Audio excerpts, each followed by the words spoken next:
Well, inflation is up again, now around 4% annualised. It's to be expected, but it means we're unlikely to see any interest rate cuts anytime soon, and we'll probably see further rate rises as we've long predicted on this show. Gee, who knew that if you print money to buy your way through a pandemic, you'll end up devaluing all the existing money in the system and causing inflation? I was struck by an excellent piece by the legendary business writer Robert Gottliebsen in The Australian this week. He notes that in Australia, on average, there's around one health department bureaucrat in administration for every 4.5 professionals actually doing the job of nursing and paramedics. In some states, that ratio is, get this, one admin person for every 3.5 actual practitioners. Now look, admin is needed, of course it is. But the Alternative Nurses Union, the NPAA, says many other countries run at a ratio of one admin person for 10 actual nurses and practitioners. So Australia's system is grossly inefficient, and you, my tax-paying friends, are footing the bill for it.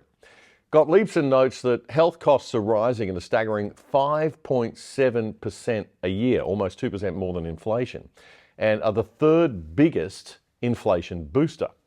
He says the NPAA, the Nurses Professional Association of Australia, are putting forward the first practical solution to the dilemma of attracting more people to their profession and getting much higher pay, but without adversely impacting state finances. This is about people at the grassroots of a profession telling their bosses, state governments, how to run the system more effectively at a much lower cost. The nurses and paramedics believe that they are highly qualified professionals and don't need massive bureaucracies that try to tell them what to do in great detail. Gottliebsen also notes that New Zealand has listened to its grassroots nurses and paramedics and has removed the top management layer in the hospital system. I repeat, in one fell swoop, New Zealand has removed an entire layer of top management, appointed a commissioner who will decentralise hospital controls and make them more autonomous. This allows the money to be used to pay nurses and paramedics more and attract more and better professionals. In fact, many of those working in admin used to be practitioners themselves, and they could be deployed on the front line and paid more instead of being retrenched. The NPAA reckons that there's more than $7 billion a year being wasted on excess admin. If that was redeployed, it could totally transform our healthcare system. So what's the barrier? Well, you guessed it, the incumbent big nurses unions, who, as Gottliebsen notes in his piece, have got a large number of their top union representatives holding very high posts in the bureaucracy.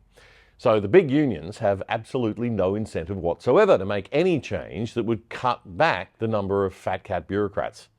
So nothing will change until the people realise what's going on and start to vote accordingly. Health professionals can start by perhaps questioning which unions they belong to and what they're actually paying their union fees for. Hope you enjoyed that clip. The Other Side is your weekly analysis of the media's best news and commentary without the woke, and we need your support. Please make sure you subscribe to our channel on YouTube and follow us on X at The Other Side on X. It's all totally free to do that, but we could always do with your financial support too. So if you'd like to make a donation, click the Super Thanks button on YouTube with a little $ and thanks on it right under the video frame below. Even a $2 donation will really help us. And if you're watching on YouTube, do check out the full episode that this clip came from right here.